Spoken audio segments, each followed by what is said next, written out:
안녕하세요. 책나들입니다. 오늘은 김하진 작가의 단편소설 우는 여인입니다. 이 작품은 24년 신춘문예 당선작인데 상당히 안정감 있고 구성이 꽉 찬 소설입니다. 피카소의 작품 우는 여인을 비유적으로 도입, 회화적인 공간 활용도 돋보이는데요. 이 작품을 심사한 김한창 문학평론가 말을 빌리자면 처음부터 감각적 문장으로 끌고 가는 소설의 톤과 독자를 끌어들이는 흡인력이 매우 견고하다고 하였는데 그만큼 이 소설은 많은 걸 생각하게 하고 다시 읽고 싶은 여지를 던져주기도 합니다. 자, 그럼 이야기 속으로 들어가 보겠습니다. 발가벗은 아이였다.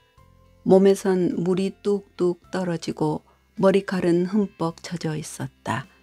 투명하고 건조한 눈으로 나를 빤히 바라보고 서 있었다. 나이는 9살 전후로밖에 되어 보이지 않는 어린 남자아이였다. 마치 난파선에서 방금 살아 돌아온 듯한 처참한 모습이었다. 나는 서둘러 아이를 집 안으로 들였다.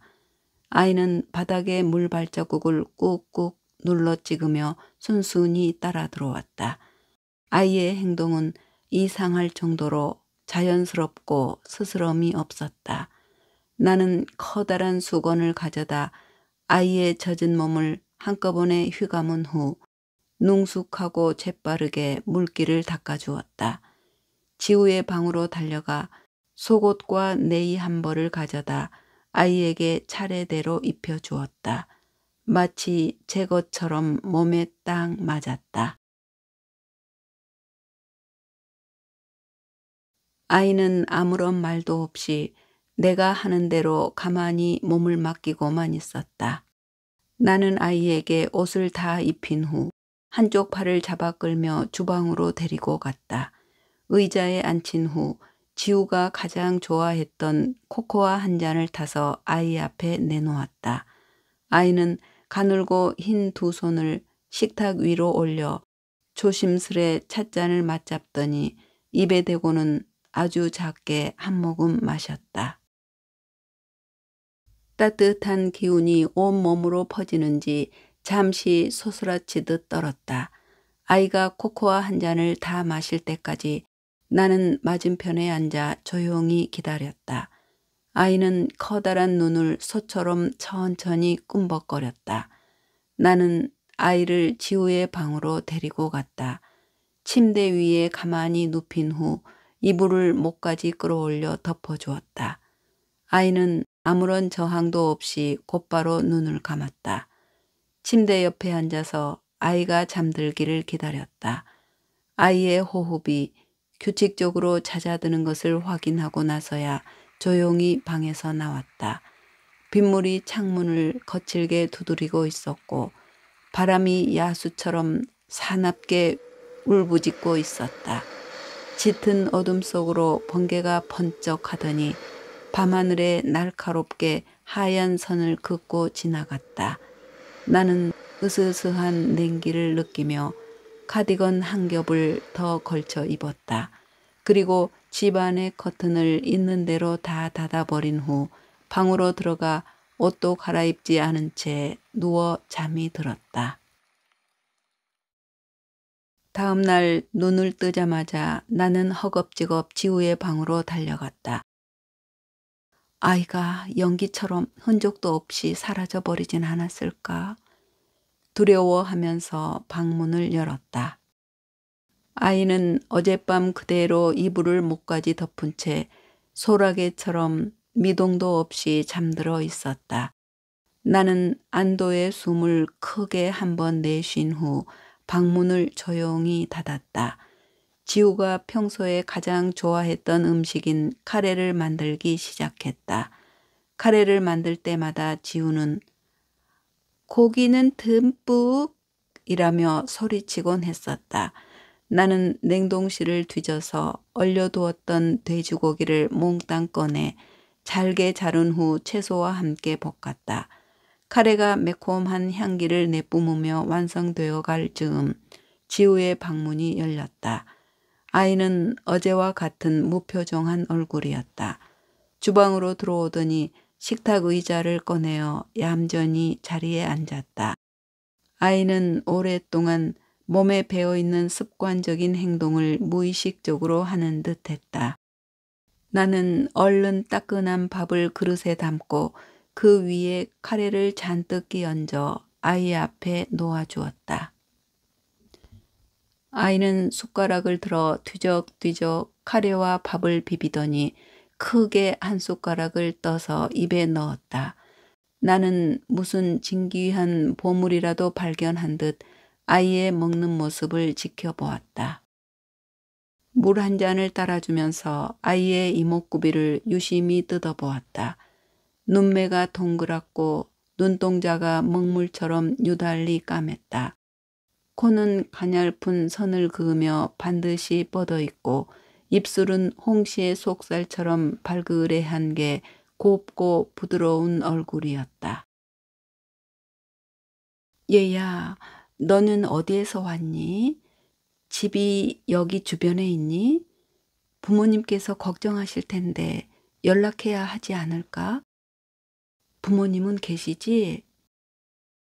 아이는 아무런 대답도 하지 않았다. 그저 입안 가득 밥을 떠놓고 우물우물 씹기만 했다. 밥그릇을 싹 다 비운 아이는 또다시 멍한 눈으로 나를 멀뚱멀뚱 쳐다보았다. 나는 아이를 데리고 거실로 나가 텔레비전을 틀었다. 지우가 좋아하던 만화 영화를 찾아 보여주자 아이의 눈동자가 커다래지더니 텔레비전 화면을 뚫어지게 바라보았다. 아무래도 아이의 의사소통 능력이나 인지 능력에 심각한 문제가 있는 것 같았다.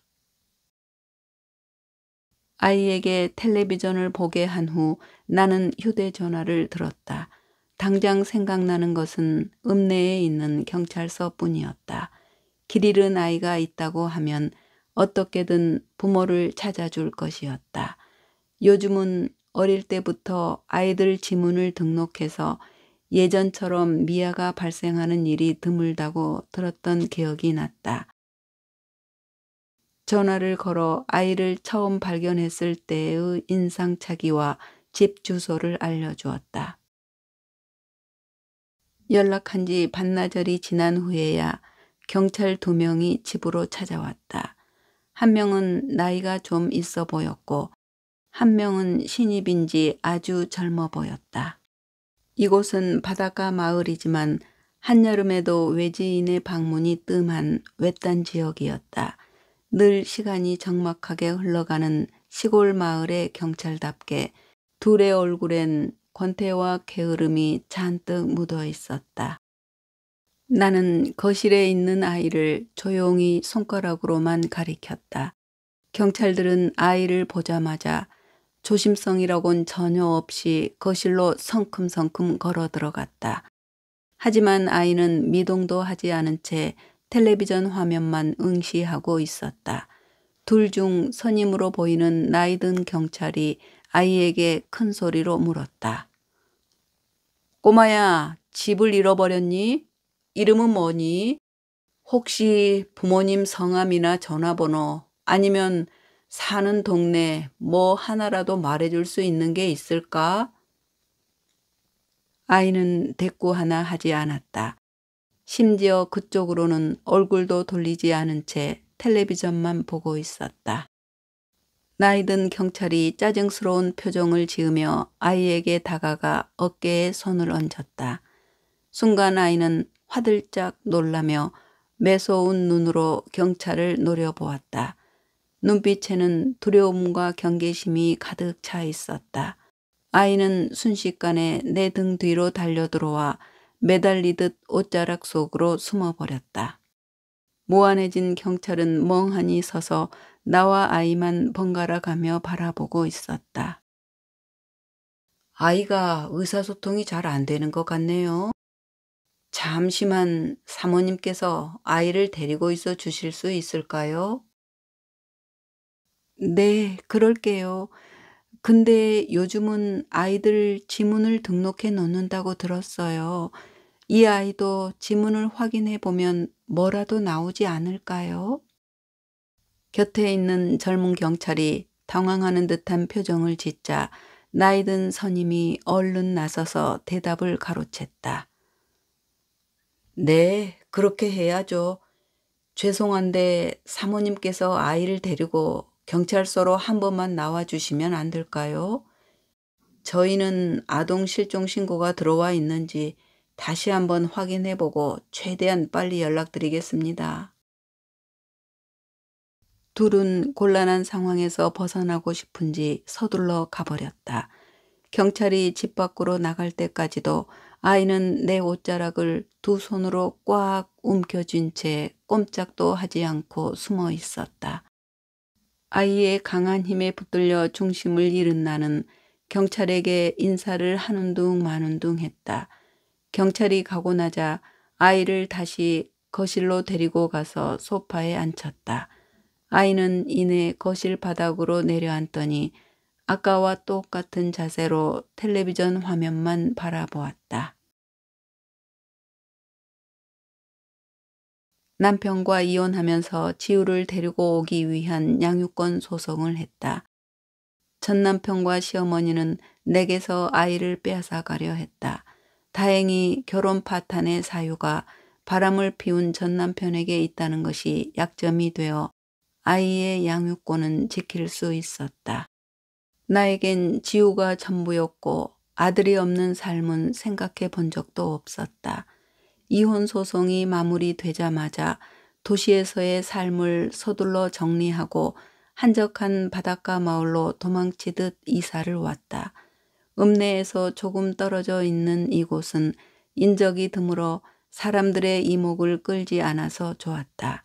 이곳에서 지우와 바닷가에 나가 놀면서 조용히 시간을 흘려보냈다. 하지만 지우는 도시에 있을 때보다 말수가 적어졌고 눈에 띄게 표정이 어두워졌다.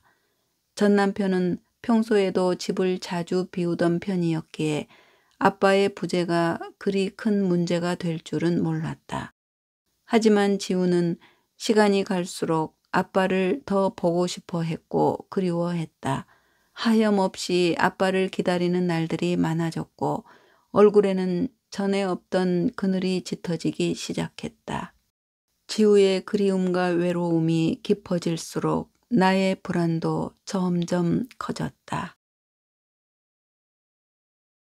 지우가 초등학교에 입학하고 얼마 지나지 않아 담임 선생님한테서 전화가 왔다. 담임 선생님은 지우가 이틀째 학교에 나오지 않았다고 했다. 지우는 교실에서 아무 말도 하지 않고 마치 넋나간 사람처럼 앉아만 있다고도 했다. 담임 선생님과의 통화가 끝난 후 서둘러 바닷가로 나가보았다. 매일 교문 앞까지 데려다 주었지만 지우는 교실로 들어가지 않고 바닷가에 가서 시간을 보낸 게 분명했다. 집에서 조금 떨어진 곳에 한적한 해변이 하나 있는데 그곳은 둘이 자주 놀러 다니던 곳이었다. 멀리서도 지우 혼자 쭈그리고 앉아서 모래성을 만들고 있는 모습이 한눈에 들어왔다. 지우야, 여기서 뭐 하고 있는 거야? 엄마가 찾았잖아. 그리고 왜 이틀이나 학교에 안 간 거야? 학교에 꼭 가야 해? 난 학교보다 여기 바닷가가 더 좋아, 엄마. 근데 아빠는 언제 와? 저 바다 건너편에 아빠가 있는 거야? 나는 그날로 당장 전 남편에게 전화를 걸어 사정했다. 제발 아들을 만나러 와달라고. 바람을 피운 전 남편을 용서할 수 없었고 얼굴을 보는 것도 목소리를 듣는 것도 싫었지만 지우의 간절한 그리움 앞에서 그만 항복할 수밖에 없었다. 그 뒤로 전 남편은 지우를 만나러 자주 와 주었고 지우의 학교 생활도 점점 안정을 찾아가고 있었다. 나와 지우는 둘만의 삶에 천천히 적응해 가는 중이었다. 그날 지우와의 약속을 여러 번 어기고 미안해하던 전 남편은 일부러 휴가를 내서 아이를 만나러 왔다. 지우는 아빠가 집에 오자 뛸 듯이 기뻐했다. 아빠랑 둘이 놀이공원에 간다며 한껏 들떠있던 참이었다. 지우는 차가 출발하고 나서도 한참을 차창 밖으로 내게 손을 흔들어 주었다. 엄마를 빼놓고 자기만 놀이공원에 가는 게 미안하다며 잔뜩 아쉬운 표정을 지어 보이기도 했다. 나도 차가 시야에서 완전히 멀어질 때까지 한자리에 서서 계속 손을 흔들어 주었다. 마음속으로는 오랜만에 누릴 혼자만의 자유에 약간 들떠 있었지만 아이 앞에선 애써 표정을 숨겼다. 그런데 그 순간이 아들과의 마지막이 되어버리고 말았다. 한없이 가볍고 무심했던 그날의 인사가 아들과의 영원한 작별 인사가 된 것이다. 전 남편과 지우가 탄 차는 놀이공원에 도착하기도 전에 졸음운전을 하는 트럭에 치여 강 밑으로 추락했고 둘은 그 자리에서 즉사해 버렸다. 그 후로 나의 시간은 지우가 손을 흔들어 주던 그때 그 순간에 멈추어 버리고 말았다. 아들과 둘이 살던 바닷가 외딴 집에서 나는 매일같이 아들을 기다렸다. 거짓말처럼 떠난 아들은 언제고 다시 아무렇지도 않게 되돌아올 것만 같았다. 나는 매일 아침 눈만 뜨면 지우가 웃으면서 아빠 차에 올라탔던 바로 그 순간으로 되돌아가 있었다. 어떻게 하면 그날 지우를 그렇게 떠나보내지 않을 수 있었을까? 나는 사고가 일어나지 않을 수많은 경우의 수에 대해 생각하고 또 생각했다. 그러나 운명은 손가락 사이로 흘러내리는 물과 같았다. 나에게는 그 어떠한 것도 바꿀 힘이 없었다. 자취도 없이 사라져가는 아들을 지켜보면서 발을 동동 구르다 보면 어느새 하루는 고통스럽게 저물어 버렸다. 그날은 영원히 벗어날 수 없는 시시포스의 형벌이 되어 매일같이 내게 반복되고 있었다. 나는 미치도록 슬펐고 감당할 수 없는 분노에 이가 갈렸다. 참척의 고통은 너무나 극심해서 죽어 없어져야만 비로소 벗어날 수 있을 것 같았다. 애초에 아들을 아빠에게 보내주었더라면 그런 사고는 일어나지 않았을 거라는 후회와 자책이 시퍼런 칼날이 되어 심장을 후벼 팠다. 나는 온몸의 혈관이 돌처럼 굳어서 그대로 망부석이 되어가는 중이었다. 그리하여 아무도 찾지 않는 바닷가 외딴 집에서 사라진 아들을 영원히 기다리는 형벌을 받고 있었다. 어느새 해가 뉘엿뉘엿 질 무렵이 되었다. 아이는 아침부터 밥 먹는 시간만 빼고는 텔레비전 앞에 멍하니 앉아 있었다. 텔레비전을 정말로 보기는 하는 건지 의심스러웠다. 나는 거실 소파에 앉아 아이의 뒷모습을 가만히 지켜보고 있었다. 그때 밖에서 느닷없이 초인종 소리가 들렸다. 아버지는 사고 전에 돌아가셨고 친구들에게는 이혼 사실조차 숨겼다. 전 남편과 아들의 사고는 아직 아무에게도 알리지 않았고 소문이 퍼지기엔 그리 긴 시간이 지난 것도 아니었다. 그러니 여기를 찾아올 사람은 아무도 없었다. 누구세요? 오영아, 나야, 선희 언니. 선희 언니라면 어릴 적 가장 친하게 지내던 사촌 언니? 그렇지만 언니가 이런 시간에 나를 갑자기 찾아올 리는 없는데. 어찌해야 할지 몰라 문 앞에서 서성거리고 있는데 언니가 다시 한번 큰 목소리로 내 이름을 불렀다. 나는 화들짝 놀라 얼른 현관문을 열어주었다. 왜 이렇게 전화를 안 받아? 한참 전화하다가 나한테 마침 내 주소가 있어서 찾아왔지 뭐야?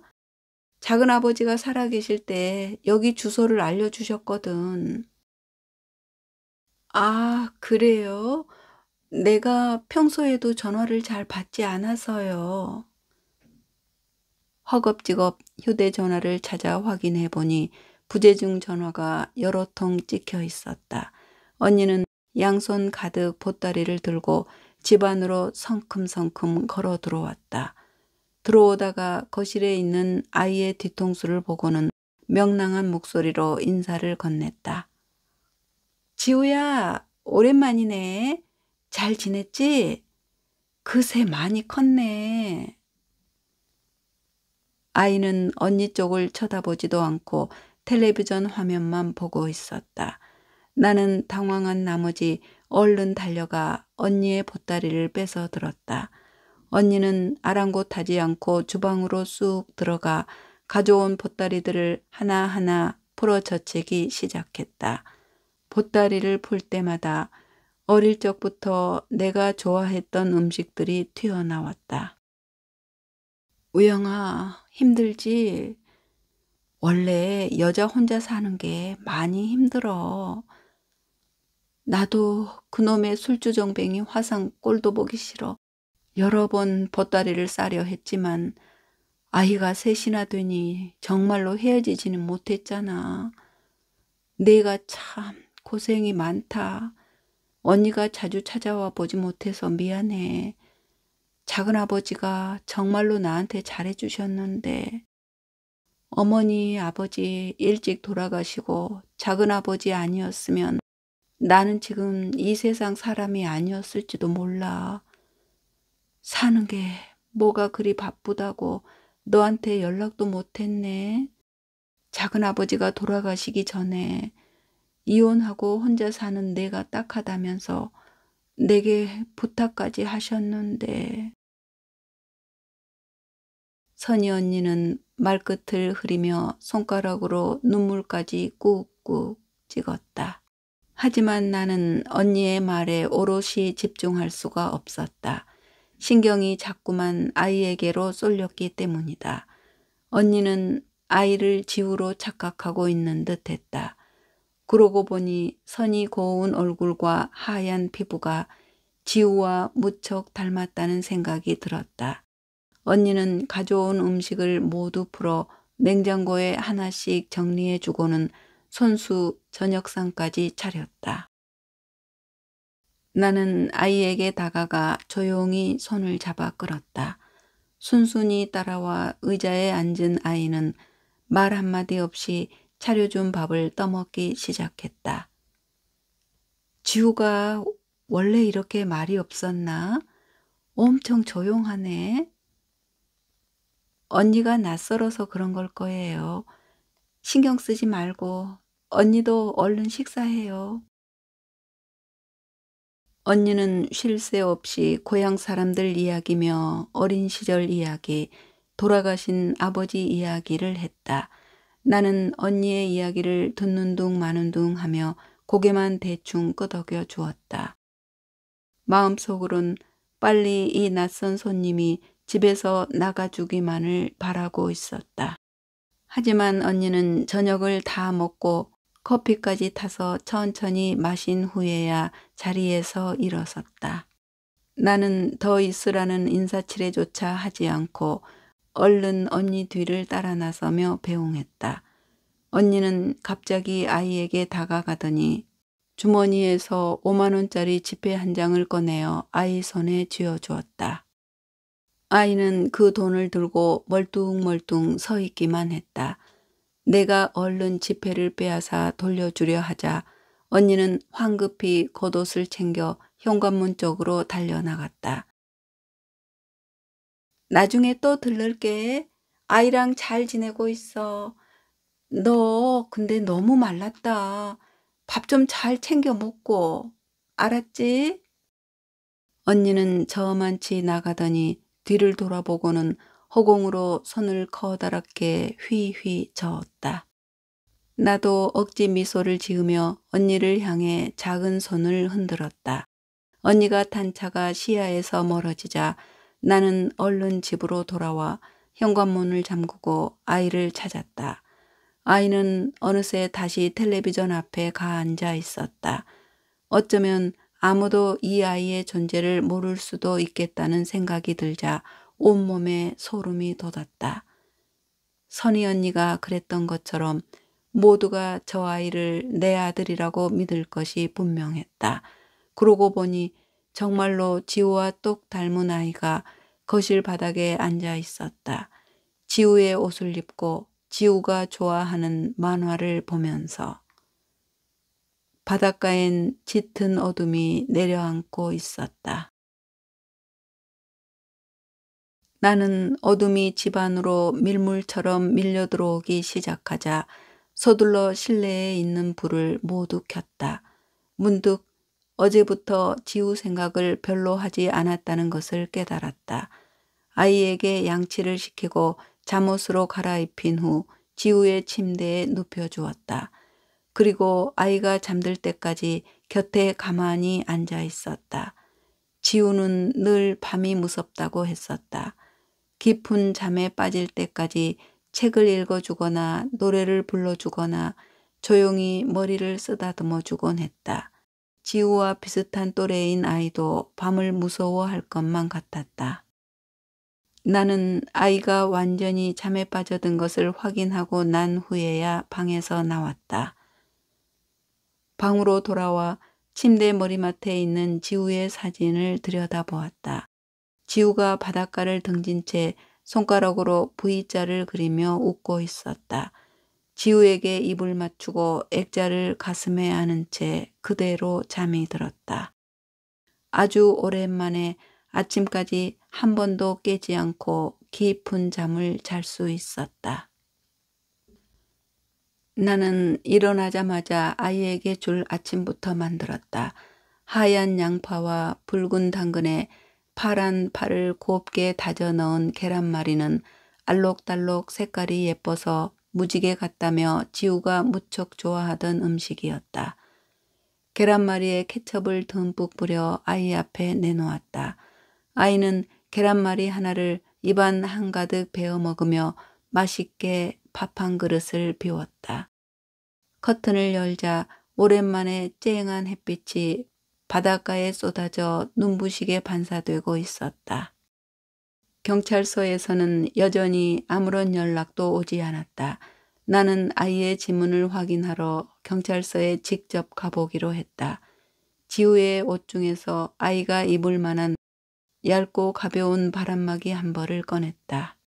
아이에게 옷을 입힌 후 살짝 팔을 잡아 끌자 아이는 내 소매자락을 잡으며 얌전히 따라 나섰다.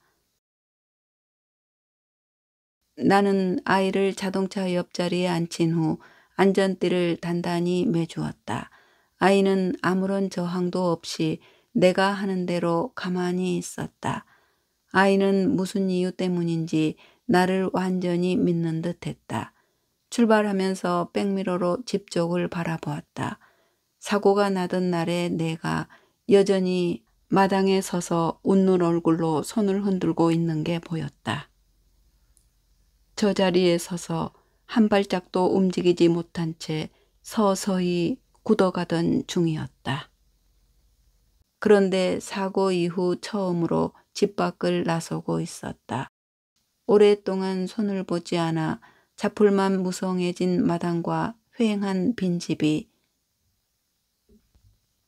너는 절대로 여기를 벗어날 순 없어 라며 차갑게 노려보는 것 같았다.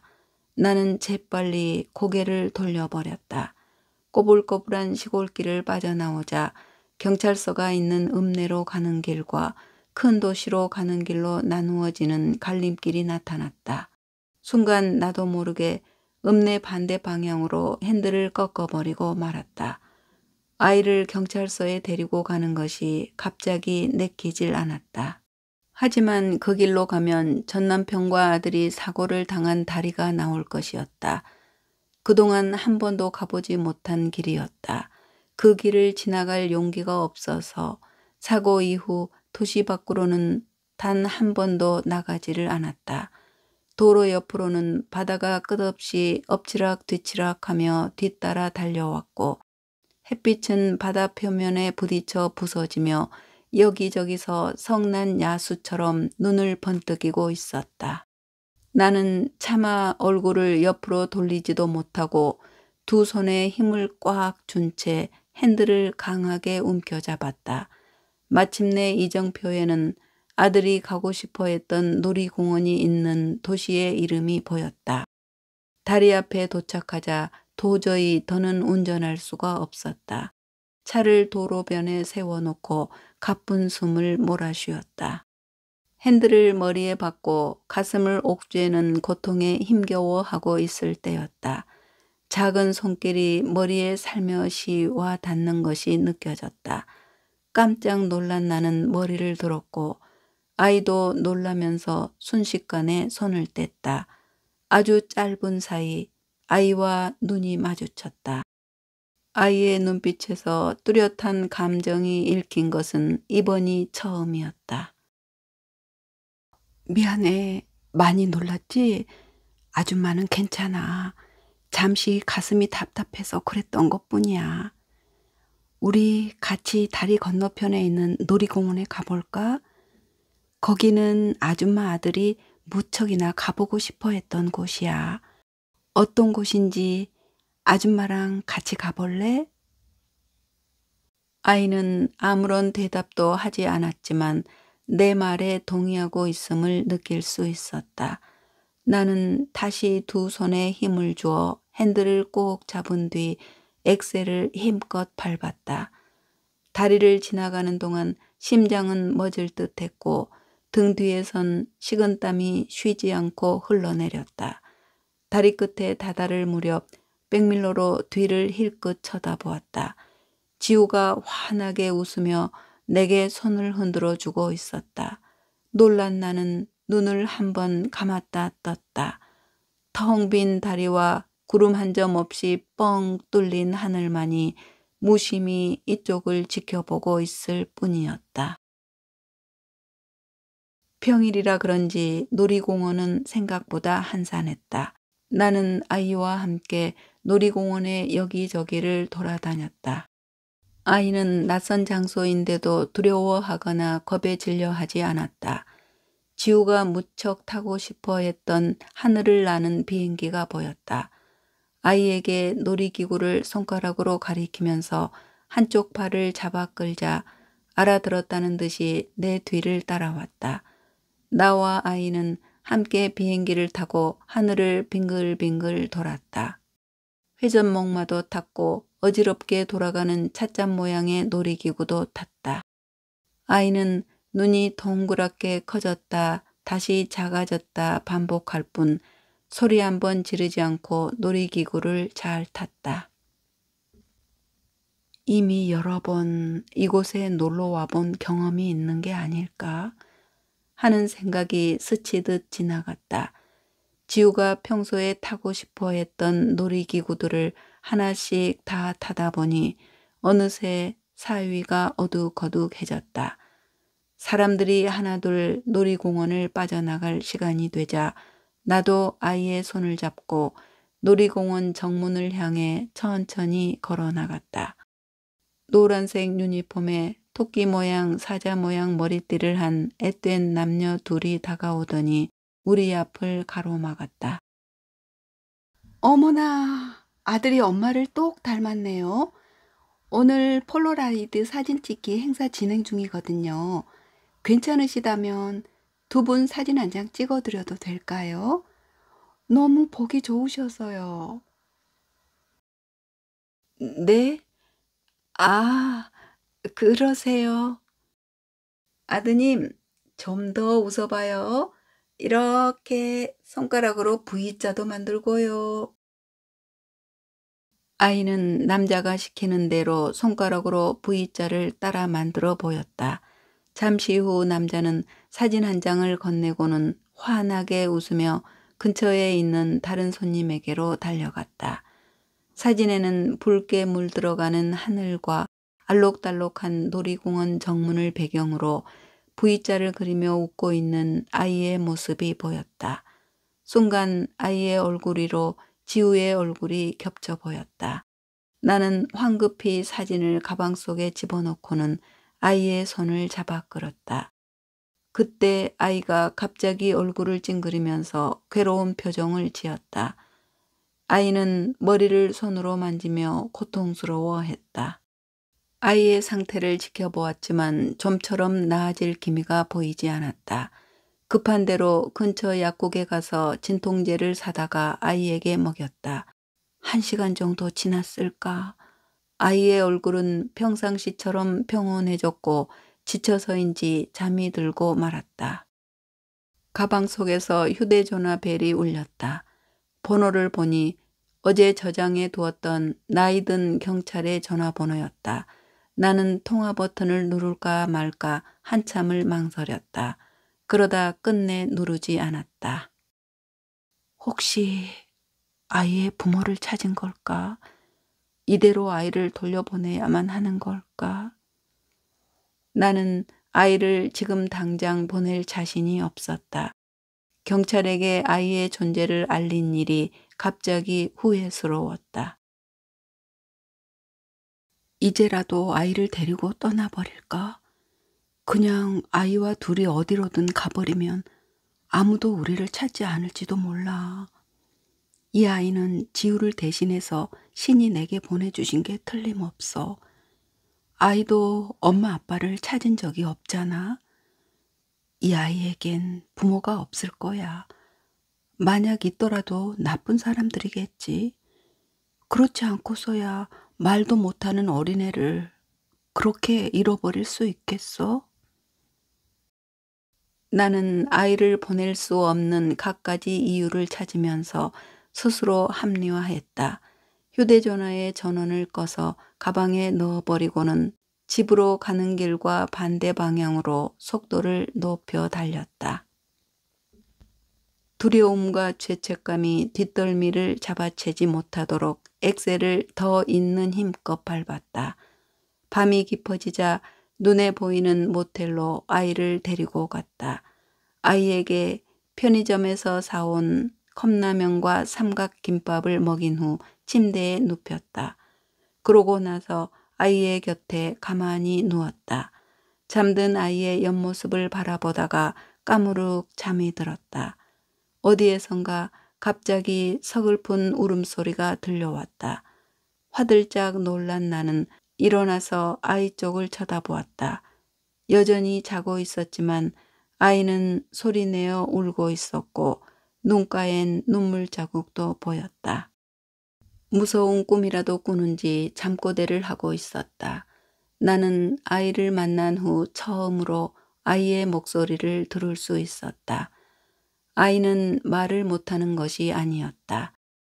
제법 선명한 목소리로 엄마 라고 부르자 나는 그만 깜짝 놀라 침대 밖으로 튕겨나갔다.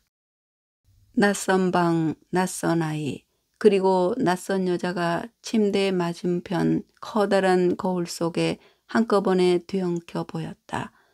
거울 속 여자는 언젠가 미술관에서 보았던 피카소의 우는 여인과 똑같았다.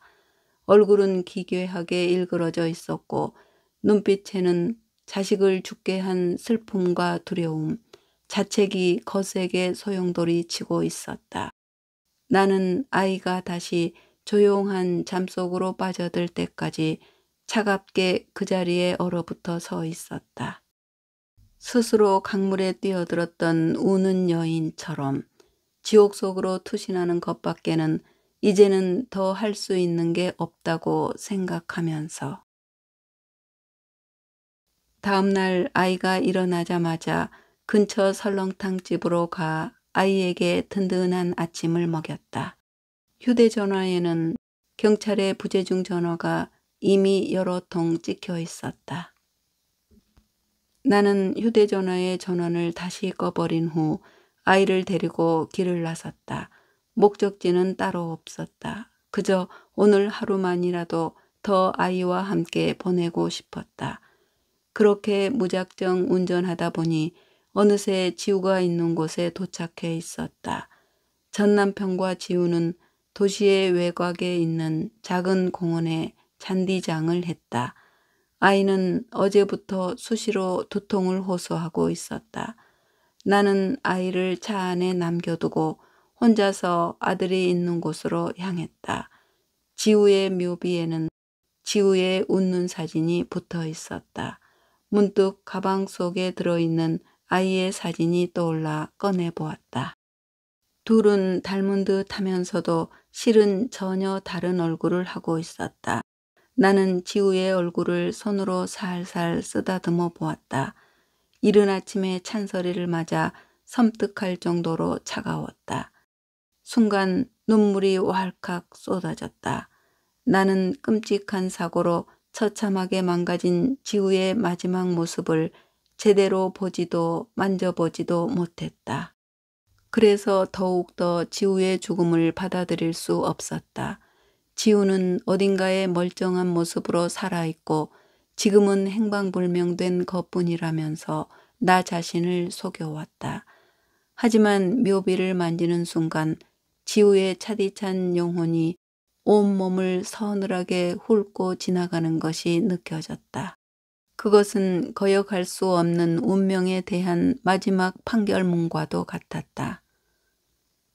한참을 지우 앞에 앉아있던 나는 갑자기 아픈 아이가 떠올랐다. 서둘러 차로 되돌아가 차문을 열어보니 아이의 상태는 아까보다 더 심각해 보였다. 두통이 심한지 얼굴을 잔뜩 찡그리며 고통스러워하고 있었고 이마에선 땀이 비 오듯 쏟아지고 있었다. 아이에게 진통제 하나를 먹이고 나서 서둘러 인근 병원 응급실로 향했다.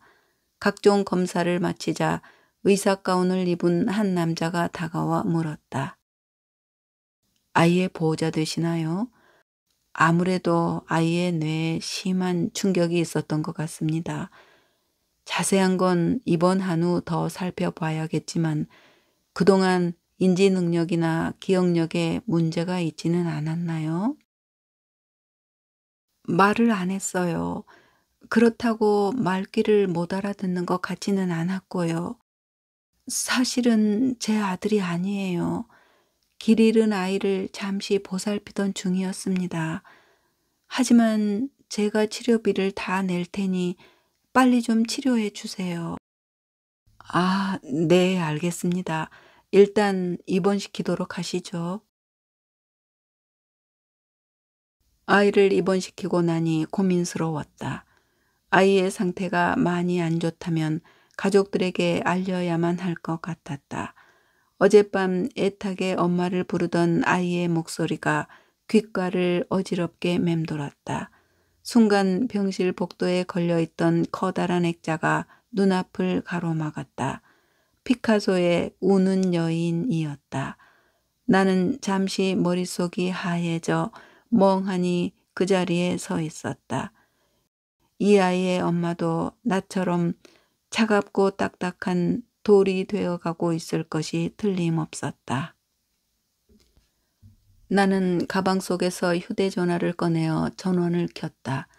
휴대전화에 전원이 들어오자마자 기다렸다는 듯이 전화벨이 다시 울렸다. 역시나 경찰이었다. 나는 크게 심호흡을 한번 한 후 전화를 받았다. 김우영 씨 전화 맞습니까? 네, 맞아요. 아니, 왜 이렇게 통화가 안 된 겁니까? 길 잃은 아이 아직 데리고 있으신 거 맞죠? 집이 비어 있더라고요. 지금 어디에 계신 겁니까? 네, 잠시 아이와 바람을 쐬러 나왔었어요. 그런데 아이가 갑자기 많이 아파서 지금 응급실에 와 있습니다. 뭐라고요? 일단 알겠습니다. 아이의 부모로 보이는 분들이 나타났어요. 저희가 이분들을 데리고 그쪽으로 당장 가겠습니다. 네? 그래요? 아, 네, 알겠습니다. 아이의 부모가 나타나고야 말았다. 예상했던 일이었지만 곤히 잠든 아이의 얼굴을 바라보는 순간 깊은 상실감이 한꺼번에 밀려왔다. 폐에 구멍이 나면서 공기가 한꺼번에 빠져나가 버리는 것만 같았다. 숨이 제대로 쉬어지지 않아 계속해서 거친 호흡을 내뱉었다. 아이는 링거를 맞으면서부터 눈에 띄게 통증이 줄어들었다. 서너 시간이 흐른 후 경찰은 30대 초반으로 보이는 한 부부와 함께 병실로 들어왔다. 나는 일어서며 조용히 고개를 숙였고 엄마로 보이는 여자는 나를 밀치며 헐레벌떡 아이 앞으로 뛰어들어왔다. 여자는 아이를 보자마자 울부짖기 시작했다. 선호야, 엄마가 너를 얼마나 찾아다녔는지 아니? 도대체 어떻게 된 거야? 여자는 아이를 붙들고 목 놓아 울다가 나를 의심 가득한 눈초리로 쳐다보았다. 발가벗고 있었어요. 몸에 아무것도 지니고 있지 않았죠. 그리고 아무 말도 하지 않았고요. 며칠 동안 제가 데리고 있었는데 밥도 잘 먹고 건강해 보였어요. 그런데 어제부터 갑자기 두통으로 고통스러워하기 시작했습니다.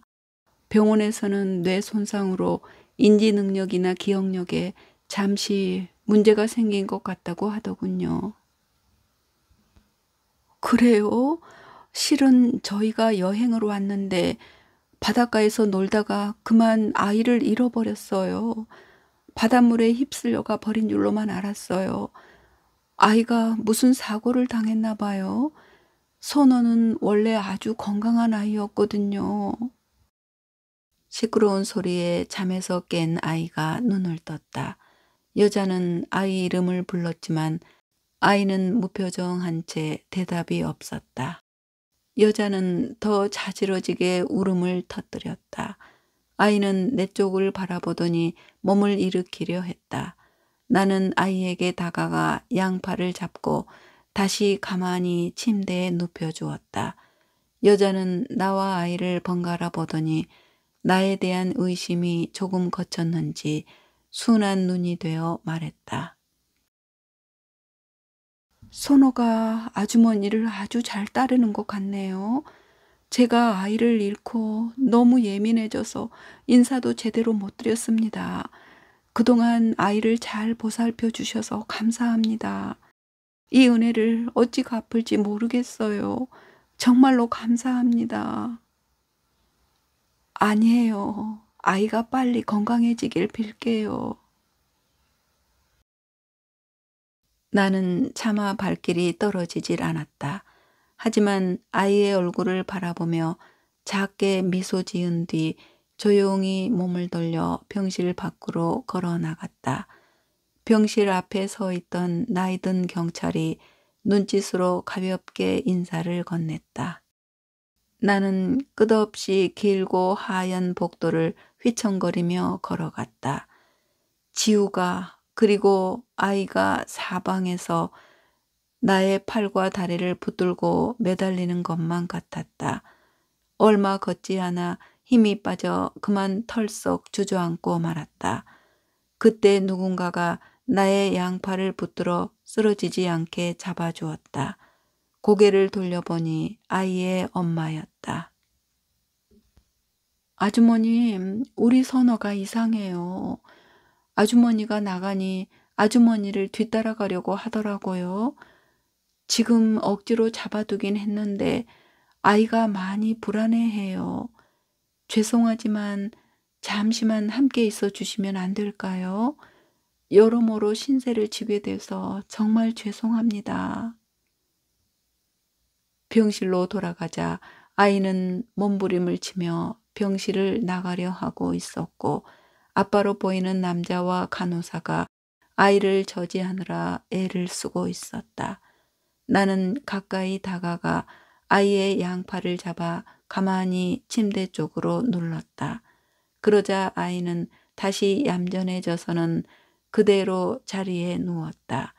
아이의 엄마는 넉나간 표정으로 멍하니 눈앞의 광경을 바라만 보고 있었다. 아까 아이가 저항이 심할 때 의사가 다녀갔는데요. 지금 기억상실증이 있어서 아주머니가 아닌 사람들은 모두 경계하는 것 같다고 했어요. 저와 남편도 잘 기억하지 못하는 것 같아요. 어떻게 해야 할지 모르겠어요. 제발 저희를 좀 도와주시면 안 될까요? 제발요. 나는 여자에게서 아이를 잃고 절망과 죄책감에 몸부림치던 우는 여인의 고통스러운 눈빛을 읽었다. 그녀도 이미 충분히 지독한 형벌을 받아왔음이 틀림없었다. 나는 조용히 고개를 끄덕이며 여자의 곁으로 가 앉았다.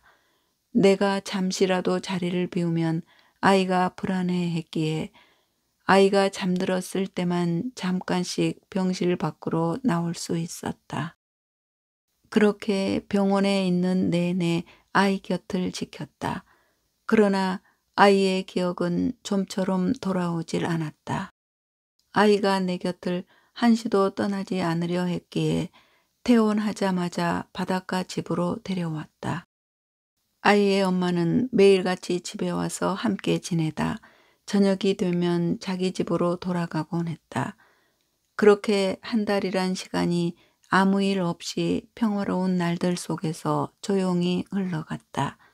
그날 아침도 나는 선호가 좋아하는 고기가 듬뿍 담긴 카레를 만들고 있었다. 카레 냄새가 집안을 가득 채우자 선호는 잠에서 깨어나 주방으로 걸어 들어왔다. 그러더니 식탁에 앉아 나를 빤히 바라보며 말했다. 집에 가고 싶어요. 엄마가 보고 싶어요.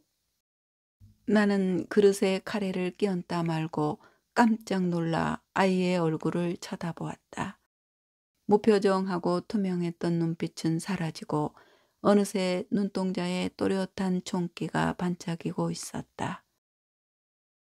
선호야, 너 모든 기억이 되살아난 거니?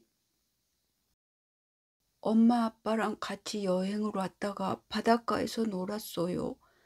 바위 틈에 너무 예쁜 개가 있어서 그걸 잡으려고 쫓아다녔는데 한 아저씨가 개를 잡아주겠다고 해서 따라갔어요. 근데 그 다음은 아무것도 기억이 안 나요. 여긴 어디예요? 엄마는 어디에 있어요? 아줌마는 누구세요? 선호야, 그랬구나. 그날의 기억은 앞으로 천천히 되살리면 돼. 서두를 건 없단다. 아줌마는 내가 기억을 잃었을 동안 보살펴 주었던 사람이란다.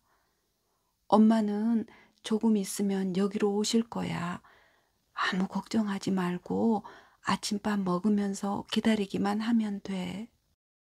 아이 앞에 밥그릇을 내려놓자 아이는 숟가락을 들어 뒤적뒤적 비비더니 밥 한 숟가락을 떠서 입에 넣고 오물오물 씹었다. 나도 선호의 맞은편에 앉아 카레밥 한 숟가락을 떠서 입에 넣었다. 듬뿍 넣은 고기가 톡톡 씹히면서 각종 채소와 어우러져 매콤달콤한 맛이 입안을 한가득 채웠다. 이제는 너도 떠나겠구나. 하지만 너와 이렇게 따뜻한 마지막 인사를 나눌 수 있어서 좋구나. 발가벗은 아이야. 그리고 지우야. 잘 가. 나는 선호와 아침을 먹은 뒤 거실로 나가 집안의 커튼을 모두 활짝 열었다. 거실 안으로 가을에 맑고 부신 아침 햇살이 폭포처럼 한꺼번에 쏟아져 들어왔다. 순간 책장 위에 놓여있던 액자 두 개에서 순백의 작은 별들이 반짝하며 빛을 내뿜었다. 그곳에는 지우와 선호가 V자를 그린 채로 환하게 웃고 있었다.